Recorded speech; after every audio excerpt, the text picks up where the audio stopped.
There was a girl who had everything.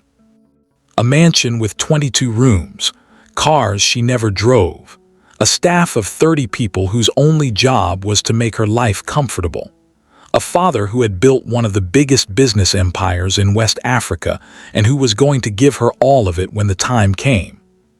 She had everything, and she was one of the loneliest people in the world. Because every time a man looked at her, she could see it in his eyes before he even spoke. She could see the calculation, the assessment, the specific way that a person looks at you when they are actually looking at your bank account and not at your face. She was tired of it.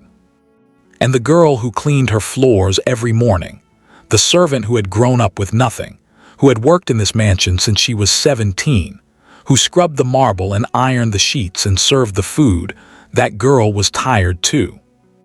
Tired in a different way, tired of invisible, tired of hard, tired of looking at a world of comfort from the outside of it every single day.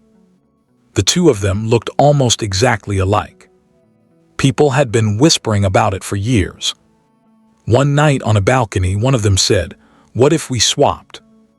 1 month the heiress becomes the servant becomes the heiress. Nobody knows." What could go wrong? Everything. Everything went wrong. The heiress fell in love with a man who was supposed to hate her. The servant got a taste of power and decided she didn't want to give it back. And the man, the quiet, steady, kind man who worked with his hands and said very little, turned out to be something that neither of them had expected.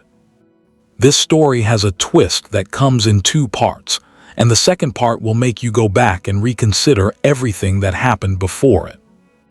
Before we get to the swap, before we get to the love and the betrayal and the ending that nobody saw coming, you need to understand who these 2 girls were, where they came from, what they each wanted, and why one father built an empire on a foundation that had a crack in it that was finally going to show. Stay right here. Like this video right now if you have ever wanted to disappear from your own life and become someone completely different. Subscribe to Tribal Tales Hub. We are here every week with a new story. Hit that bell and never miss one. Comment below, if you could swap lives with anyone for 1 month, who would it be and why? Her name was Heir Osei-Mensah. She was 20 years old. She was the only child of Chief Kwame Osei-Mensah, who was 62 and who had spent 35 years building a business conglomerate that covered real estate, logistics, and import-export trade across Ghana, Nigeria, and Côte d'Ivoire. The company was called Osei-Mensah Holdings, and it was the kind of company that appeared in business magazines, and that people who followed West African commerce used as a reference point for what successful looked like. Kwame had not started with much. He had been born in 1960 in a small town called Barikum in the Brong-Ahafo region of Ghana, a town that was beautiful in the way of small Ghanaian towns, with the red earth roads and the market women and the church bells on Sunday morning. But that was not a place that offered its young people many options beyond farming and trading, and the government work that came through connections. Kwame's father was a cocoa farmer. His mother sold fabric at the weekly market. They were not poor in the way of people who didn't eat. They were poor in the way of people who knew exactly how much was in the tin at the end of each month, and who managed their lives around that number. Kwame was the 3rd of 5 children. He was the one who was different in a way that was hard to explain at the time, but that became obvious in retrospect. He was the one who watched things, who asked questions that his teachers found difficult to answer, who saved his pocket money for 6 months and then used it to buy something that he sold at a profit and used the profit to buy 2 more things. He was 11 years old when he did this for the first time. His father saw it and said nothing about it. His mother saw it and said, "Don't get too big for this family, Kwame." He went to school in Kumasi. He worked his way through a business degree at the University of Ghana in Accra with part-time work, and a scholarship he had applied for 3 times before being accepted. He graduated in 1983. The economy was difficult. Ghana in the early 1980s was in one of its painful economic periods, and good jobs were not available in the volume that the graduating class expected. He went to Lagos. The specific decision to go to Lagos in 1983 was the kind of decision that looks either very foolish or very wise depending on what happens afterward. Lagos was chaotic and competitive, and full of people with big ideas and no capital, and the streets were not paved with anything except difficulty. But it was also the biggest commercial city in West Africa, and the specific energy of it, the sense of constant motion, of deals being made, of things moving, was what someone like Kwame needed. He started as a trader. Not import-export yet, that came later. He started in the most accessible form of trade, buying goods where they were cheap and selling them where they were more expensive. He understood commodities. His father had been a cocoa farmer, and the economics of agricultural commodities were in his bones. He traded in commodities in Lagos, making tiny margins on volumes that were just large enough to produce a daily income. He saved everything above what he needed to eat and sleep. After 2 years, he had enough to move into import, small quantities of goods from Asia that had a market in Nigeria. He spent 3 years building the import business and learning everything he could about logistics, how goods moved, where the inefficiencies were, how the system could be made to work better. The logistics insight was the thing that changed everything. He noticed that the cost of moving goods from the port to the customer was disproportionately high relative to the value of the goods, and that the reason for this was a fragmented, uncoordinated system in which every step was managed by a different party with no interest in the efficiency of the whole. He built a company that integrated the logistics chain. He started small, 5 trucks, 1 warehouse, 3 clients, and grew it with the specific discipline of someone who had been counting coins since he was a child, and who understood that scale came from margin and margin came from efficiency. By 1995, Osimensa Logistics was a significant company. By 2000, the holding company had added real estate, and the import-export arm was operating across 3 countries. By 2010, it was the company in the magazines. Kwame also got married. Her name was Abina Akampong, from Kumasi, a lawyer who had studied in the UK, and returned to Ghana with the specific combination of international education and deep-rootedness in her culture that produced people who could operate in boardrooms in London and in village meetings in Kumasi with equal ease. She was brilliant and warm, and had the specific quality of someone who made every room more alive by being in it. She died in 2005. A car accident on the Accra-Kumasi Road, which was one of the most dangerous roads in Ghana, and which had been killing people on it for decades without adequate resolution from the authorities responsible for its maintenance. Ilara was 5 years old. Kwame was 45. He received the news in his office in Lagos, and he drove to the hospital in Accra in a state that his driver later described as the quietest and most frightening he had ever seen a man be. He buried Abina in Kumasi, and he went back to Lagos, and he raised Ilara himself. Not alone, he had staff. He had a household manager. He had the support infrastructure that comes with significant wealth. But he was the parent. He was at the school events and the parent-teacher meetings and the weekend activities. He had a rule that his phone was off between 6 and 8 every evening, and that those 2 hours belonged to his daughter. Ilara grew up in a mansion in Accra. They had moved back to Ghana when she was 8, because Kwame had decided that Ilara should grow up in the country her mother was from, in the culture that Abina had been rooted in. The mansion was in a gated estate in cantonments, the specific neighborhood of Accra where old money and new money coexisted in well-maintained compounds behind high walls. She had everything except what she most needed, which was ordinary. She was the girl whose father sent a driver to school parties.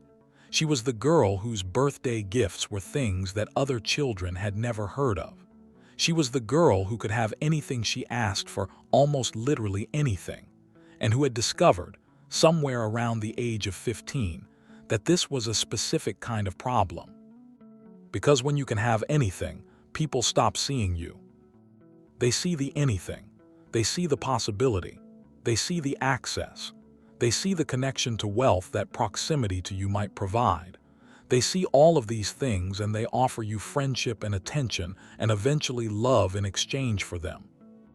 And after enough of these transactions, you develop a specific skill for seeing them coming before they arrive. And the skill makes you lonelier because it means you can never fully trust anyone. She trusted Maya. Maya Asante was 20 years old.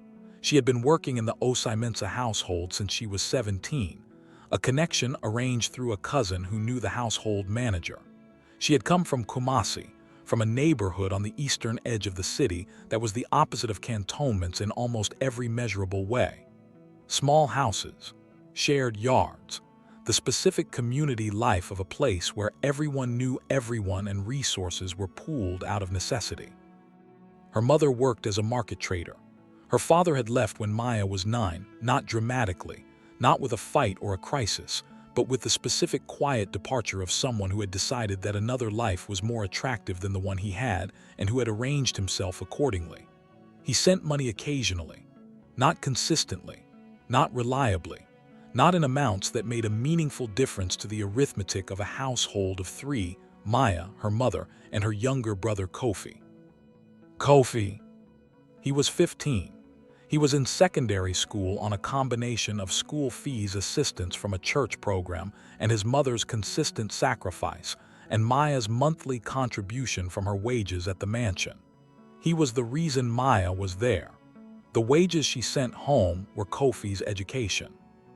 She had not planned to be a domestic worker. She had planned to go to university. She had been a good student, the kind of student whose teachers found themselves wanting to help because the attention and the effort were so clear. She had sat the university entrance examinations and had passed with results that should have taken her into a polytechnic at minimum. But the year she was supposed to enter had been the year her father left, and the mathematics of school fees for university, alongside Kofi's secondary school fees, alongside the household costs, alongside what her mother could realistically earn had not worked, no matter how many ways she arranged the numbers.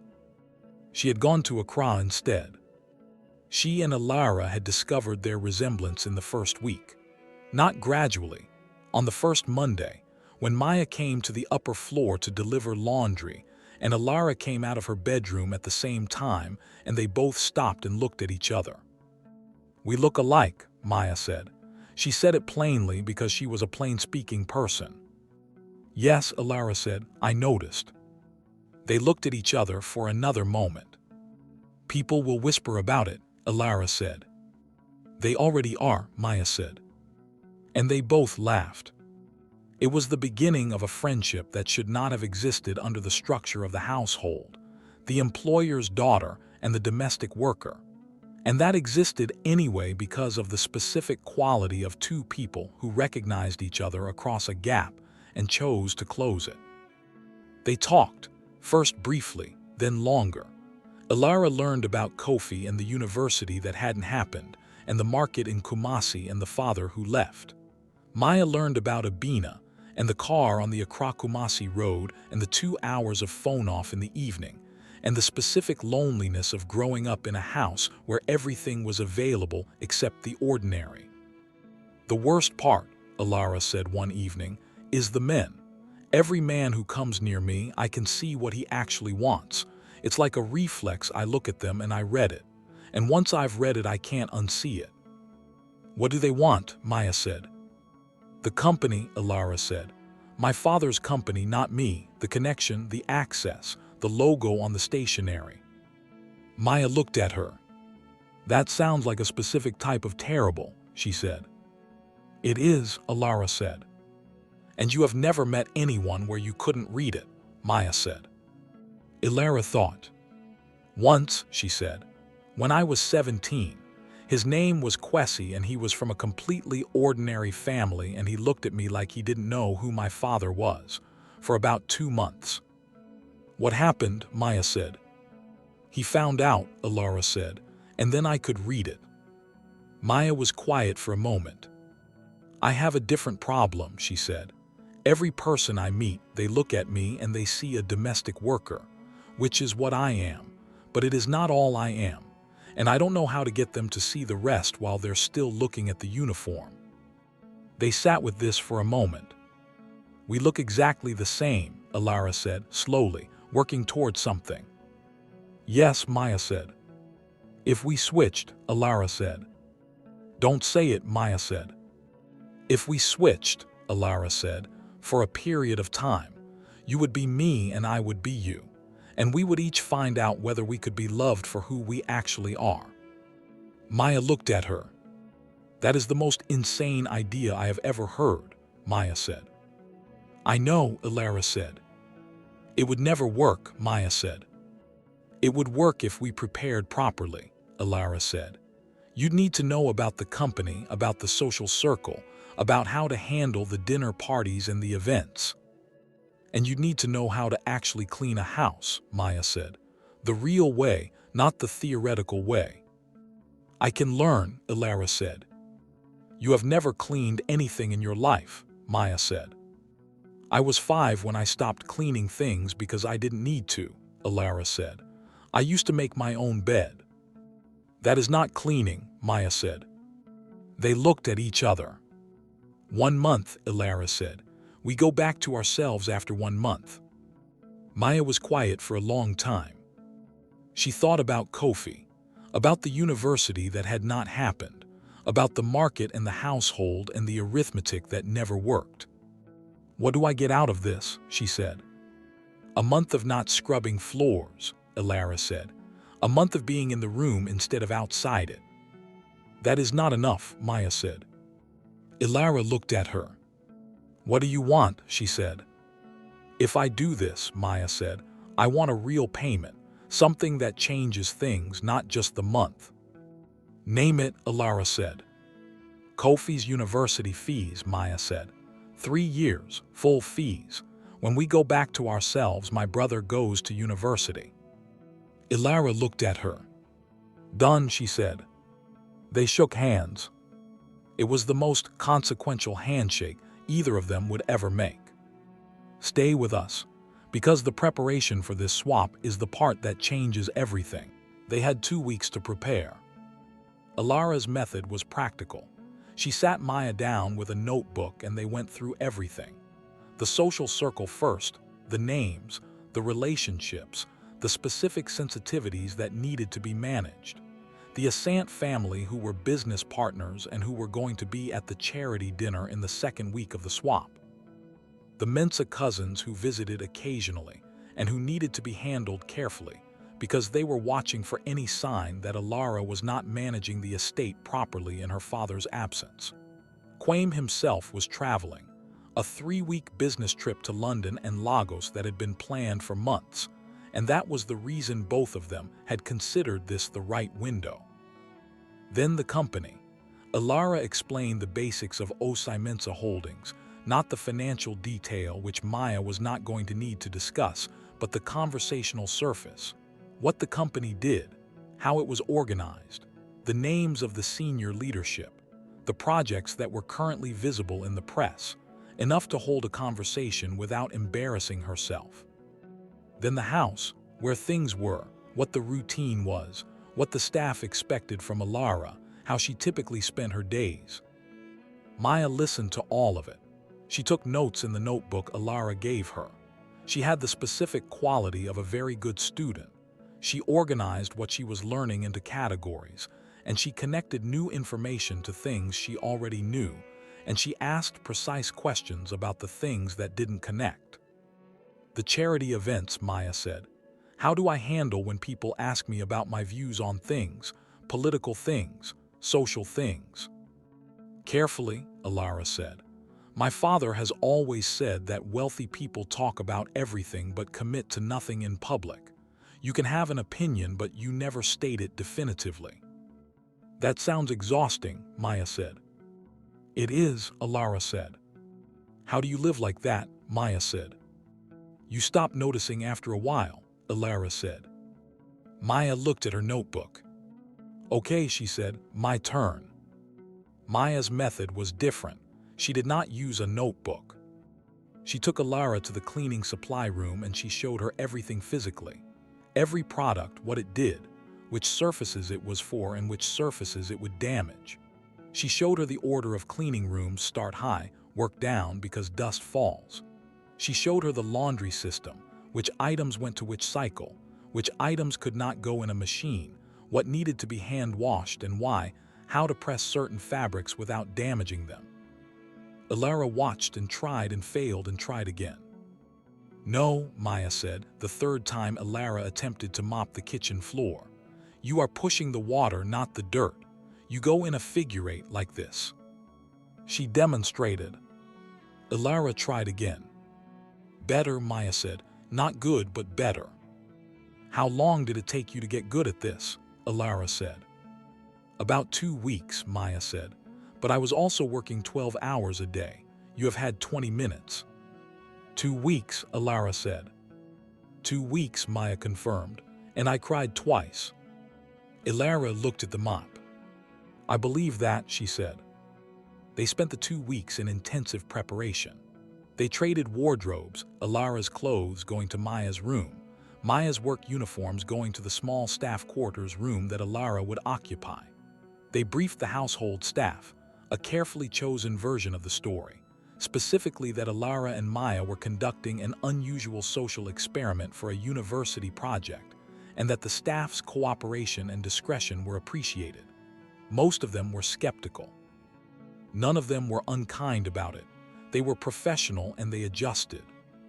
The estate they were managing was in cantonments. The neighboring estate, separated by a wall and a stretch of garden, was owned by the Adamaco family, another old money Accra family whose business had something to do with manufacturing. The Adamaco estate had a large garden, and the garden was tended by a team that included, among others, a man named Liam. Alara had seen Liam through the garden wall before the swap. She had noticed him the way you notice something in your peripheral vision that your eye keeps returning to, not dramatically, not with the specific flutter of an immediate attraction, but with the quiet noticing of something that your subconscious has registered before your conscious mind catches up. He was 25. He was working class in the most uncomplicated sense, not performing working class, not apologizing for it, simply being a man who worked outdoors with his hands and who had the specific physical ease of someone for whom this was natural rather than chosen. He was not loud. He worked with a focused attention that Alara, from her window, had found herself watching more than the garden. She did not know his name. She did not know anything about him. On the first morning of the swap, when Alara was in Maya's work clothes moving through the garden side of the estate managing the outdoor maintenance tasks, she met him. He was at the connecting gate between the two properties, a gate that existed for the practical purpose of allowing maintenance teams to move equipment between the gardens without going around the public road. He had a question about a shared drainage issue that the two estates needed to coordinate on. He knocked on the gate. Alara opened it. He looked at her. "Good morning," he said. "I am looking for the household manager. I have a question about the drain on the south side." "Mr. Heir is inside," Alara said. "I can take a message." He looked at her for a moment. "Thank you," he said. "Tell him the drain on the south side of the shared wall is blocked. It has been backing up since last week, and if it is not cleared, it will affect both gardens in the next rain." "I will tell him," she said. He nodded. He was about to turn away. "I am sorry," Alara said. "I don't know your name." He looked at her. "Liam," he said. "Liam Adamaco." She registered the name. "You are from the Adamaco family," she said. He looked at her with a slight expression, something that was not quite a smile. "I am a Adamaco," he said, "from a branch of the tree that is not in the magazines." He turned and went back to his garden. Alara stood at the gate for a moment. She went to find Mr. Heir about the drain. Over the following days, the drain situation required several more gate conversations.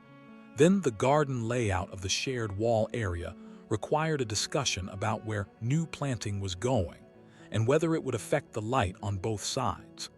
Then a tree on the Osimensa side had a branch that was leaning toward the Adamaco garden and needed assessment.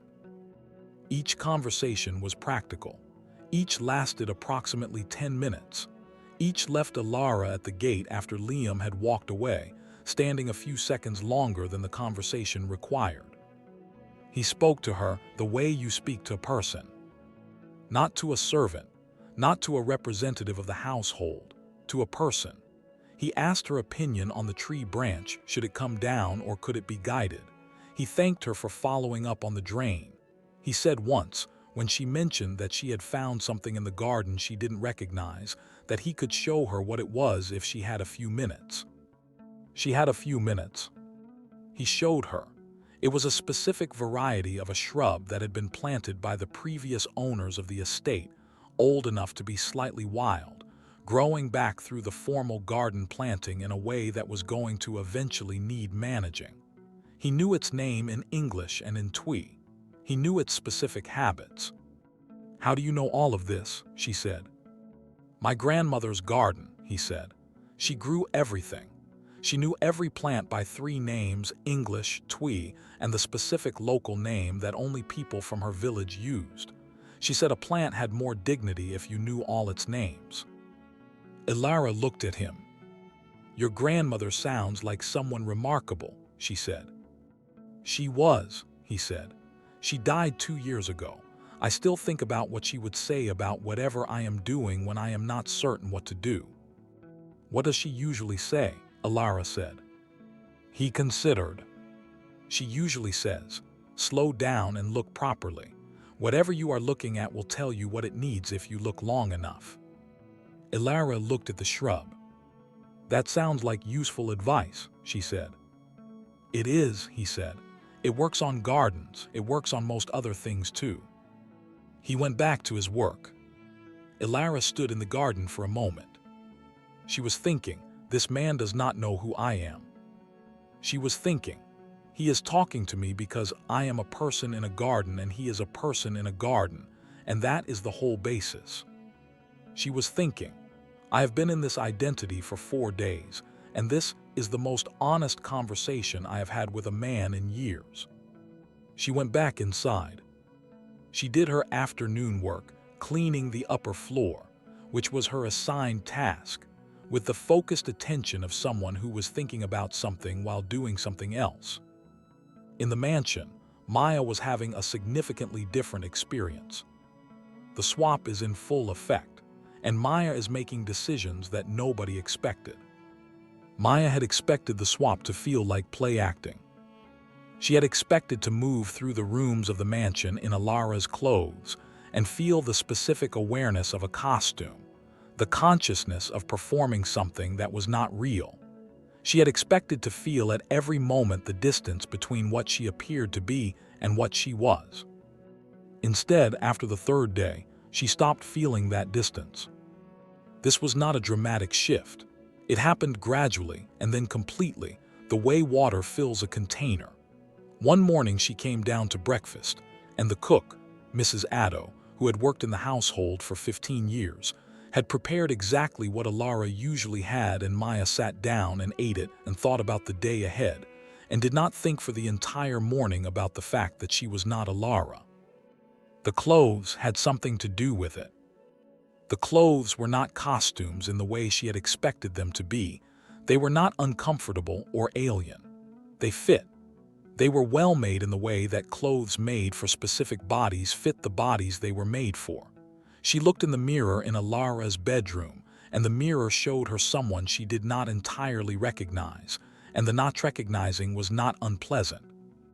The social circle also adjusted to her more easily than she had expected. She had prepared for the events on Alara's calendar with the same thoroughness she had used for the university entrance examinations. She had studied the notebook. She had practiced the conversations. She had developed a specific technique, When uncertain, ask a question rather than make a statement, because questions could be general while statements required specific knowledge.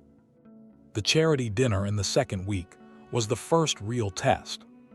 Julian was at the charity dinner. His full name was Julian Mensaki, not related to Alara's family despite the shared surname, which was common enough in Ghana. He was 31. He was in what he called private equity and what other people in the room called ambitious, meaning that he was in the business of identifying companies with value and acquiring positions in them, and then either building those positions or selling them depending on which produced the better return. He wore clothes that communicated money so fluently that the communication had become its own language. He had been pursuing Alara, the real Alara, for 3 months, and had been received with the specific polite indifference that Alara applied to every man she had already read. He found Maya at the dinner. She was standing near the window with a glass of something sparkling, in a green dress that was Alara's but that looked, on Maya, as if it had been made for her specifically. She was watching the room with the careful attention of someone who was reading everything and storing it. Julian came to stand beside her. "You seem different tonight," he said. This was the first test. Maya had been warned that some people would notice small differences. She had a prepared response. "I've had a quieter week," she said. "Sometimes quiet weeks change how you look at things."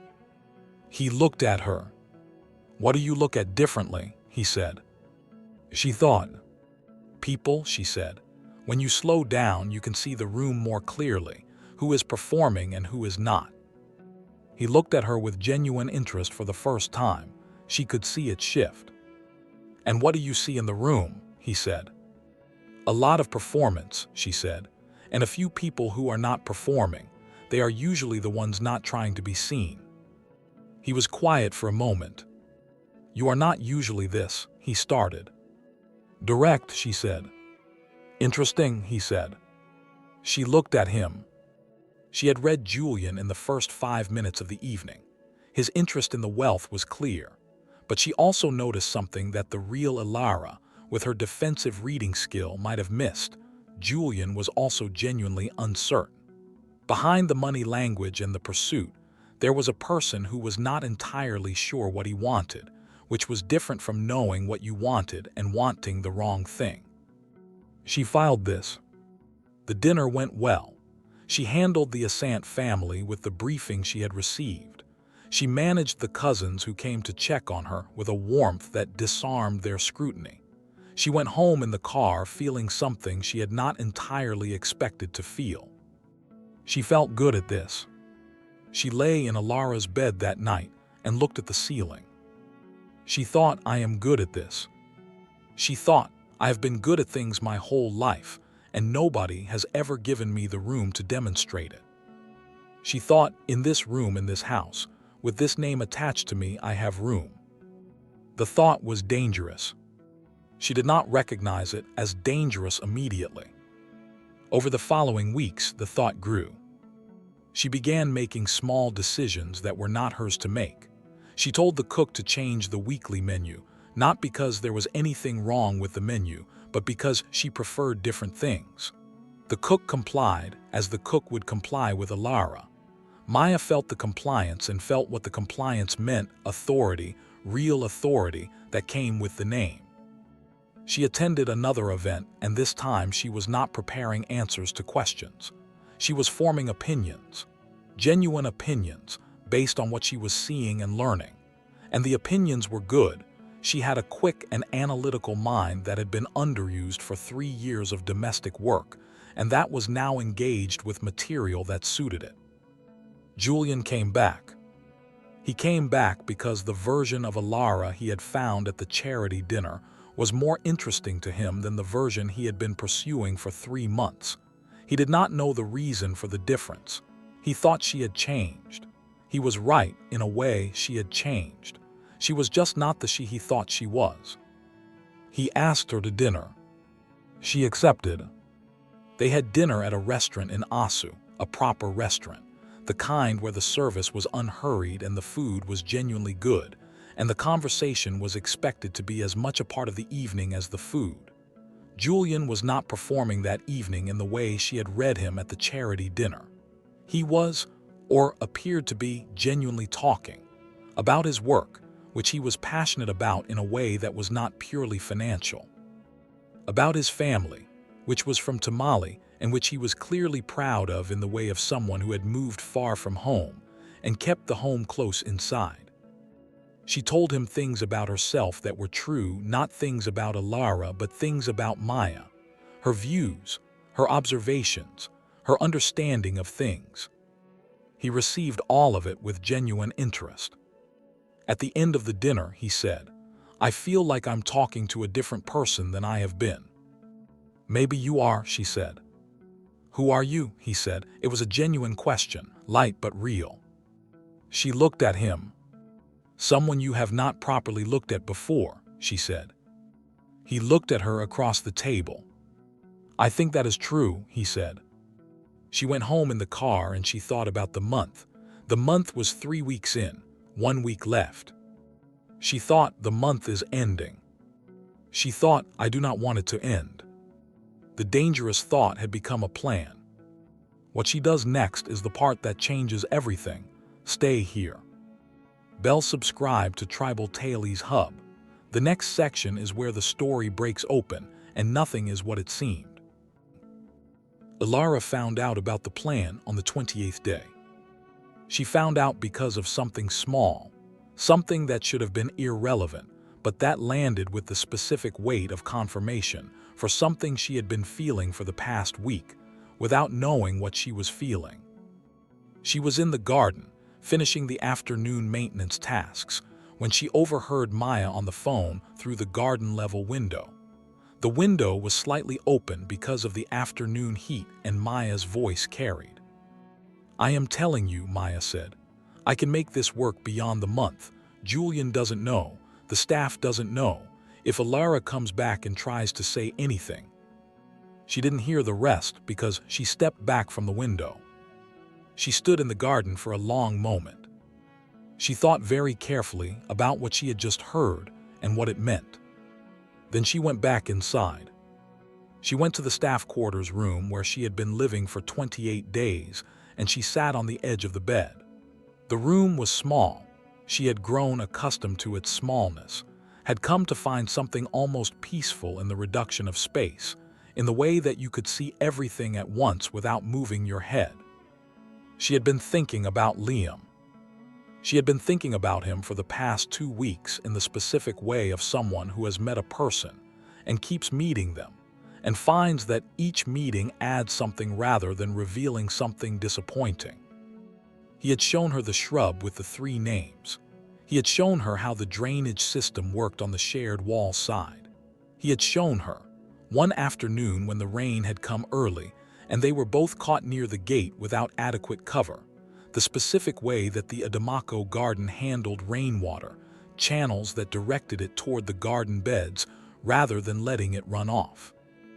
"Your grandmother designed this," Alara said, standing under the gate overhang with him. "With my grandfather," he said. "They built this house together, not the building that was contractors, but the garden. They planned every part of it." "And it still works," she said. "Yes," he said, "because they built it to last, not to look nice, to work." She looked at him. "Do you live here?" she said. "In the estate?" "In the staff quarters," he said. "Yes." "Do you like living here?" she said. He thought about it. "I like the garden," he said. "The house is complicated." "Complicated how?" she said. He was quiet for a moment. "The Adamako family has many branches," he said. "My grandfather was the founder's brother. His children and the founder's children all grew up together. And then the company grew and the money grew, and the question of who had what stake in which thing became complicated." "Your branch is not the one in the magazines," she said. He looked at her. He remembered saying that at the gate on the first day. "No," he said, "we are not." "Does that matter to you?" she said. He thought about this. It used to, he said. When I was younger, I thought about it constantly, what the family had and what we had, and why the difference existed. My mother spent a long time angry about it. And now, she said, now I think the anger was not wrong, but the direction was, he said. Being angry at the gap between what we had and what they had did not close the gap. Doing something changed things. What did you do? She said. I am studying, he said, part-time, agricultural science. I want to understand what I am working with at a deeper level, and I want to eventually run my own operation, a proper horticultural business. She looked at him. You have a plan, she said. I have a direction, he said. Plans change. Direction is harder to change. The rain had eased by this point. He checked the time and said he needed to get back to the east side of the garden before the end of the day. Liam, she said. He looked back. Tell me your grandmother's name, she said. He was slightly surprised, but he told her. She said it back to him. I will remember it, she said. He looked at her for a moment. Why, he said. Because she matters, she said, and the names of people who matter should be remembered. He went back to his garden. Alara sat on the bed in the staff quarters room, and she thought about all of this, and she thought about what she had heard through the window, and she thought about what was going to happen in 2 days when the month ended, and she needed to come back to herself. She thought, Maya is not going to swap back. She thought, I need to talk to Liam. She was not certain why Liam was the person she thought of, except that she was certain. She went to the gate the following morning. He was already in the garden when she got there. He saw her coming and he came to the gate. She said, I need to tell you something, and I need you to listen to all of it before you say anything. He looked at her. All right, he said. She told him everything. Not carefully, not with the management of information that she had applied to most situations in her life, with the specific directness of someone who is past the point where management is possible. She told him who she was. She told him what she and Maya had arranged. She told him that the month was ending and that Maya was refusing to come back. She watched his face while she told him. He listened. He did not interrupt. He did not show the expected responses, not surprise at her identity, not the specific expression that she had learned to read in men when they heard her surname. When she finished, she said, Say something.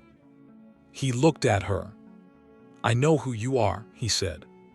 She looked at him. I have known since the 2nd week, he said.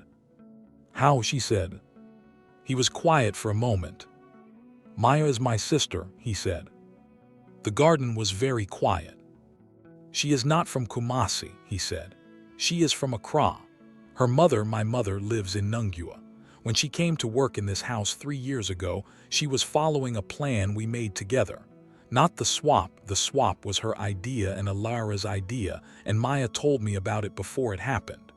But the reason she was in this house was deliberate. He looked at the garden. My grandfather was the founder's brother, he said. I told you this. What I did not tell you is that when the company grew and the shares were distributed, our branch was excluded. My grandfather had a verbal agreement with the founder, his brother, about the shareholding. When the founder died, the agreement was not honored. Our family was given a settlement that was a fraction of what the agreement described.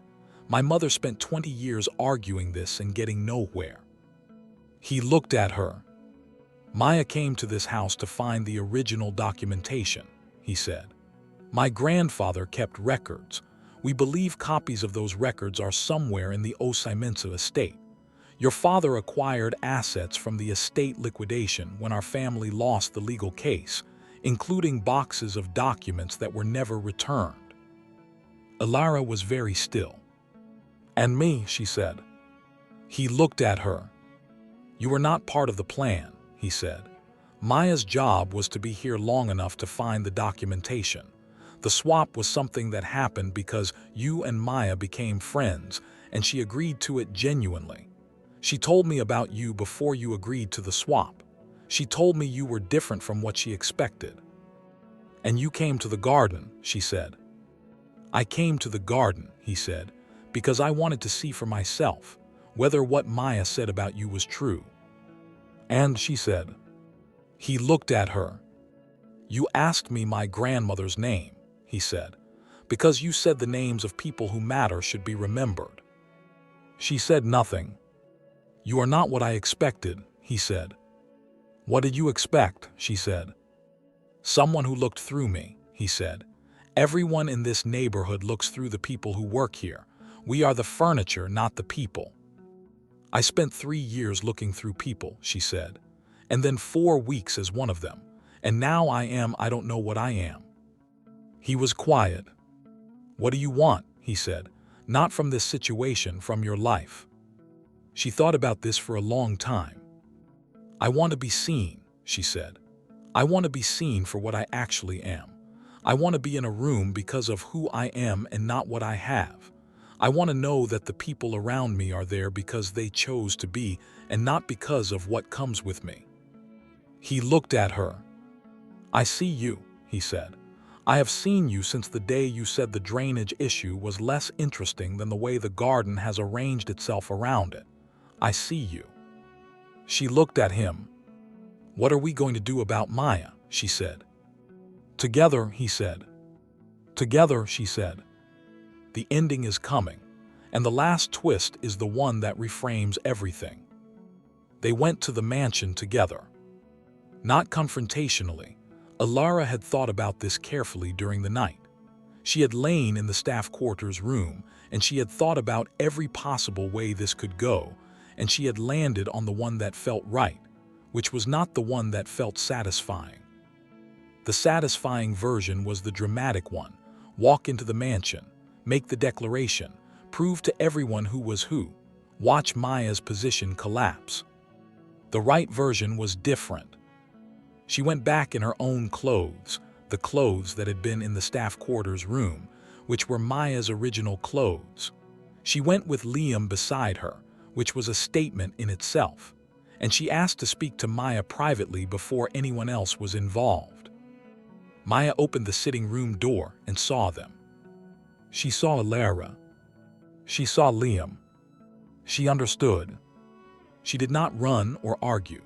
She sat down on the sofa that had been Alara's sofa her whole life, and she looked at her hands. I know why you are here, she said. I know why you came, Alara said. The original reason before the swap, Liam told me. Maya looked at her brother. I was going to tell you, she said to Alara, about the original reason. I kept not telling you because we became friends, Alara said. Yes, Maya said.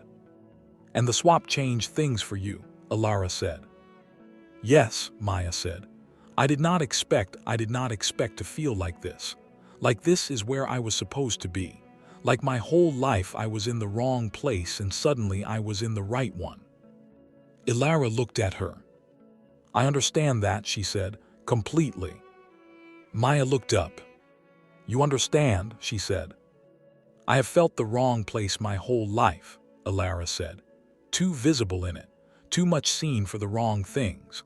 I spent 4 weeks as someone who was almost completely invisible except for what she actually was. And it was the first time in years that the thing I actually was enough. A long silence. What are you going to do? Maya said. Tell me about the documents first, Alara said. The ones you were looking for. Maya told her, not the version she had been carrying as a mission, the full version, what the agreement had been, what had happened in the legal case, what the documents would prove if they were found. Alara listened. When Maya finished, Alara was quiet for a moment. The boxes from the estate liquidation are in the basement archive, she said. I know where they are. My father keeps everything.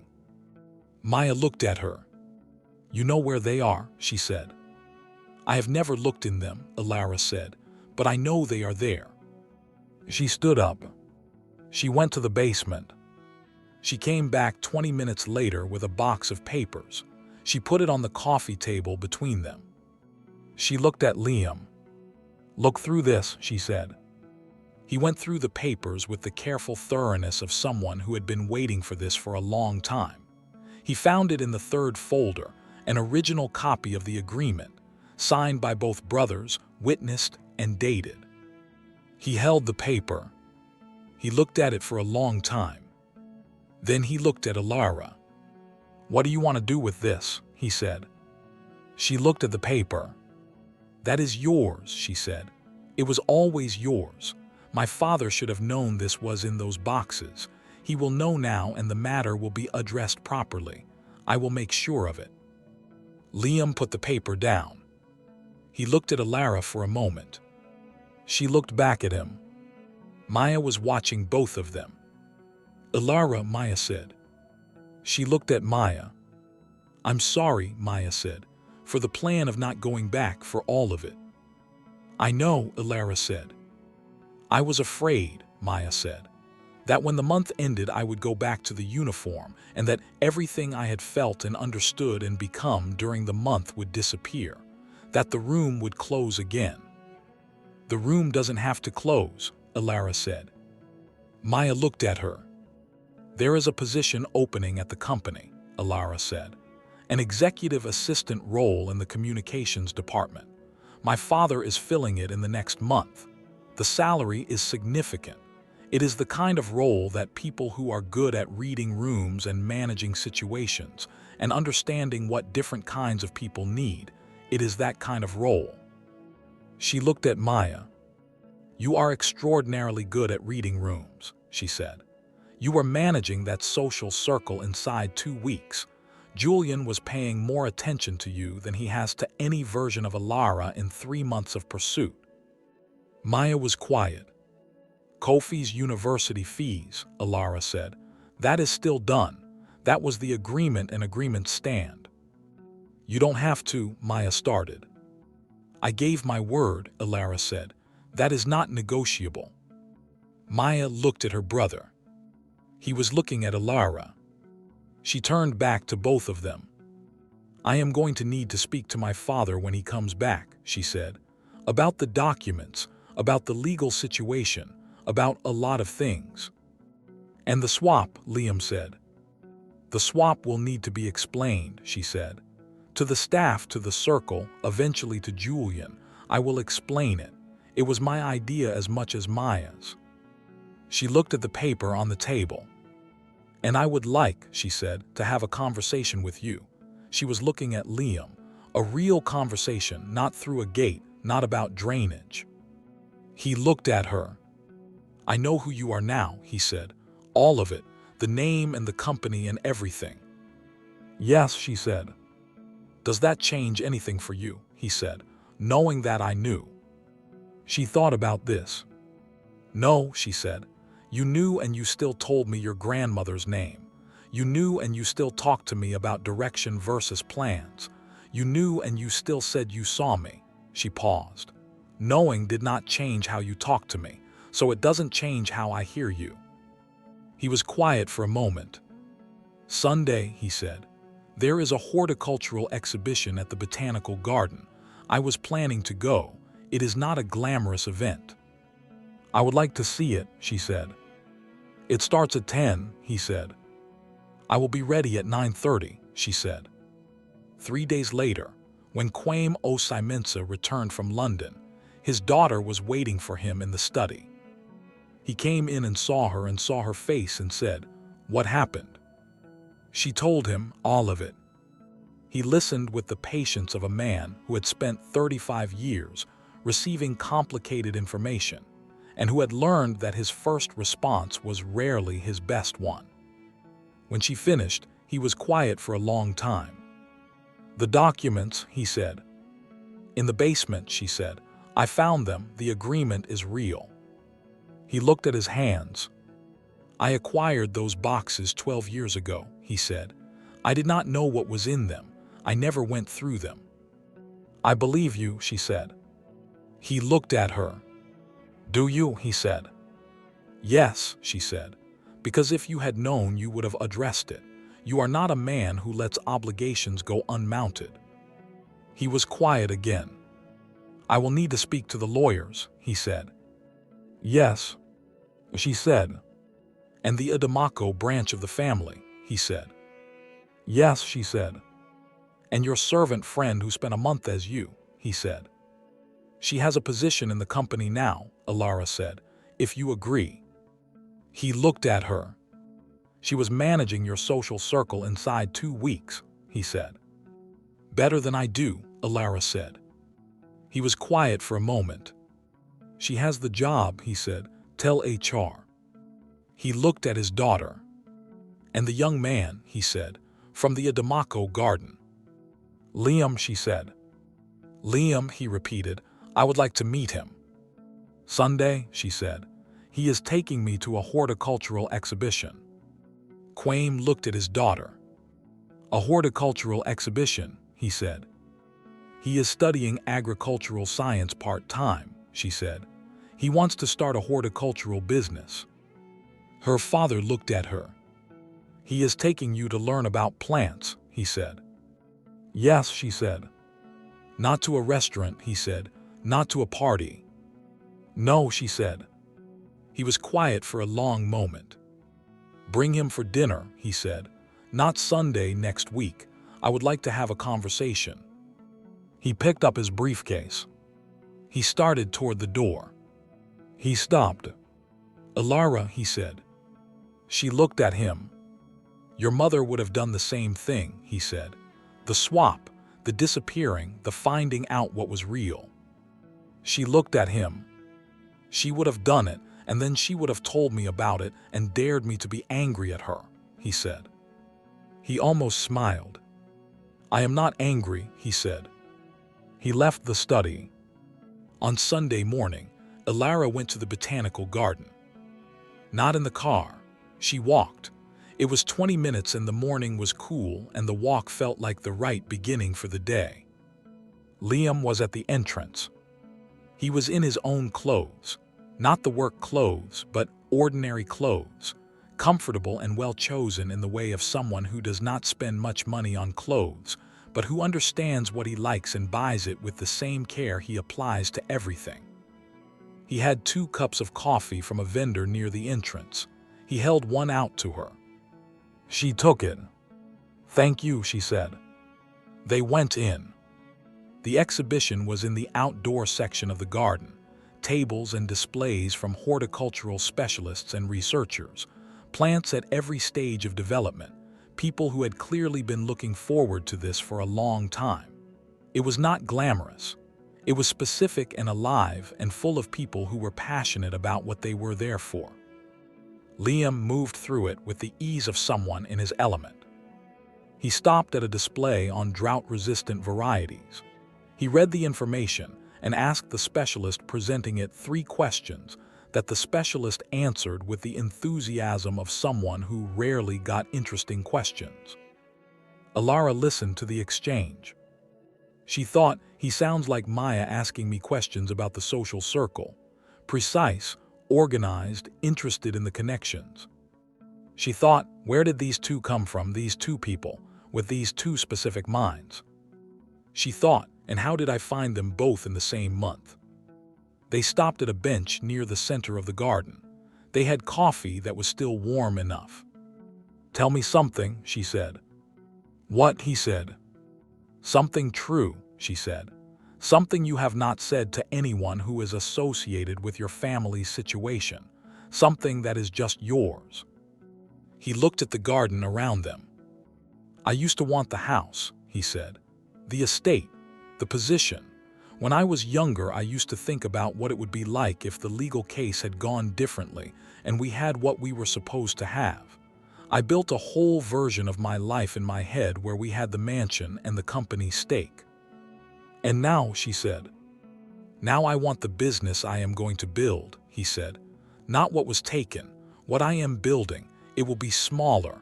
It will not be a mansion, but it will be entirely mine." She looked at him.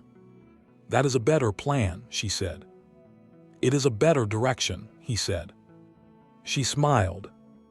They sat in the botanical garden with their coffee. There was no dramatic declaration, no performance of the thing they both understood was beginning. Just two people on a bench with their coffee, in a garden that was full of living things that had been planted and tended over many years by people who understood that growth took time and could not be rushed. Liam looked at his watch.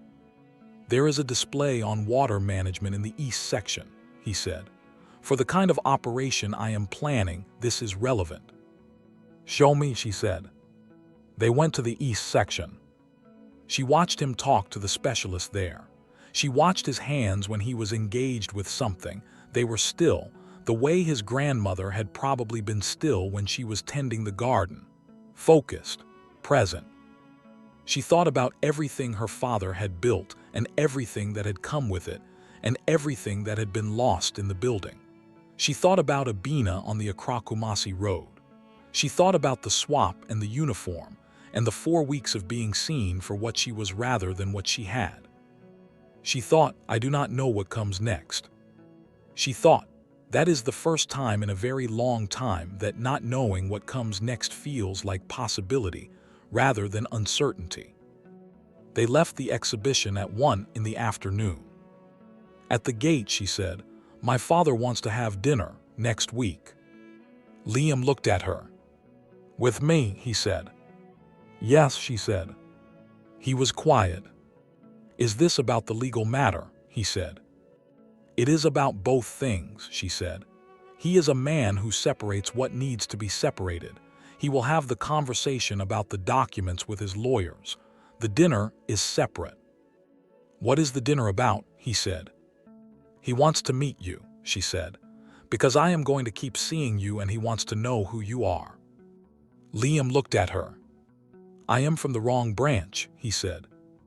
"You are from the branch that has the document in a box in the basement," she said. "And you are building something of your own. Those are the things that matter to him."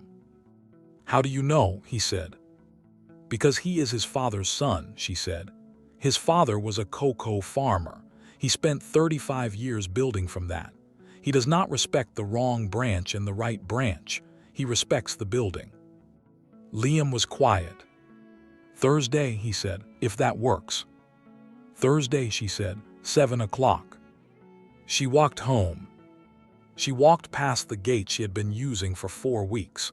She walked past the garden she had been maintaining. She came to the front door of the mansion, and she opened it, and she went in. The house was the same house, but she was different in it. She went upstairs. She changed out of Maya's clothes and she put on her own. Not the performance clothes, the ordinary ones, the clothes she wore when she was not being anyone for anyone. She looked in the mirror. She saw herself. The dinner on Thursday was the beginning of a longer process. The legal matter took 8 months to fully resolve. Her father's lawyers worked through the documentation, confirmed the agreement's validity, and a settlement was reached that was not the full amount that the agreement had described, but that was significantly more than the original settlement from the lost case, and that included a formal acknowledgement of the original agreement's existence. Liam's mother called Ilara directly after the settlement was confirmed. She said, "I have been waiting 20 years for someone in that family to do what you did." Ilara said, "My father did it." "Your father did it because his daughter sat across from him and looked at him in a way that made him unable to do anything else," Liam's mother said. Ilara was quiet. "Thank you," she said. Maya started at Osai Mensa Holdings in the communications department. Her manager called Quame after the first month to say she was the best hire the department had seen in 3 years.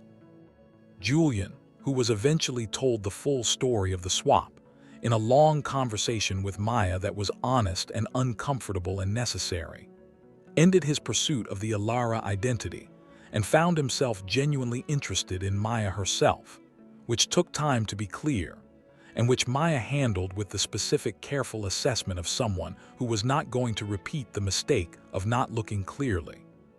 Kofi enrolled in university in January. Maya called Alara the morning the fees were paid. He called me from the campus, Maya said. He was crying, he doesn't cry. Tell him to work hard, Alara said. I told him that, Maya said. Tell him again, Alara said. And the horticultural business was registered in the spring. Liam Adamaco Horticultural Services, small, specific, entirely his. He told Alara before he registered it. They were in the botanical garden again. They had been going regularly, on the Sundays when the week had been complicated and they needed a place to be quiet together. He said, I registered it this week. She said, show me the document. He showed her on his phone. She looked at it. Liam Adamaco, she said.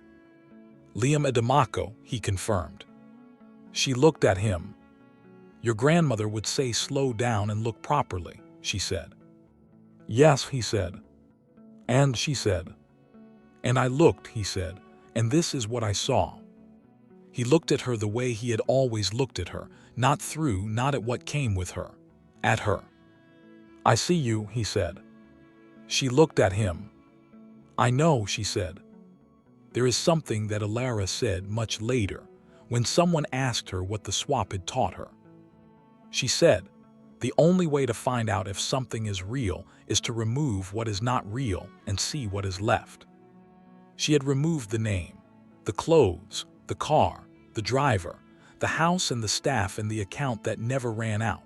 She had removed all of it and she had been for 4 weeks just a person in a garden with a mop and a gate and a neighbor who had shown her a shrub with 3 names. What was left when the name and the money and the position were gone was Alara herself. And Alara herself, it turned out, was someone that someone else saw clearly and chose. The twist at the end of this story, the plan, the documents, the fact that Liam knew who she was reframed everything. And what it reframed it into was this: he knew. He knew and he still sat on the bench and told her about his grandmother. He knew and he still talked about direction rather than plans. He knew and he still saw her. The knowing made it more real, not less. That is the lesson. Real love does not disappear when the information is complete. It does not collapse when the full picture arrives. It sees the full picture and says, this is still who I am looking at. This is still who I choose. Maya found this out too, in a slower and more complicated way. Julian, the man who had come for the name, turned out to be more than the name had allowed her to see. And without the name, without the performance, they found something slower and more honest that was worth the patience it required. The swap was supposed to answer one question: can I be loved for who I am? It answered a different one: who am I when the things I used to define myself are removed? Both of them found out. Both of them liked what they found. That is the story. This has been Tribal Tales Hub. If any part of this story hit something real for you, if you felt the garden gate conversations or the swap, or the moment she looked in the mirror and saw herself, like this video, one click. It tells us this is the kind of story you want us to keep telling. Subscribe to Tribal Tales Hub. Every week, a new story. Hit that bell so you never miss a single one. Comment below. Tell us, have you ever found out that someone you loved knew something about you the whole time and loved you anyway? Tell us. We read every comment. Share this story. Send it to someone who needs to hear that being seen for who you are is worth more than being loved for what you have. This has been Tribal Tales Hub. We will see you in the next one.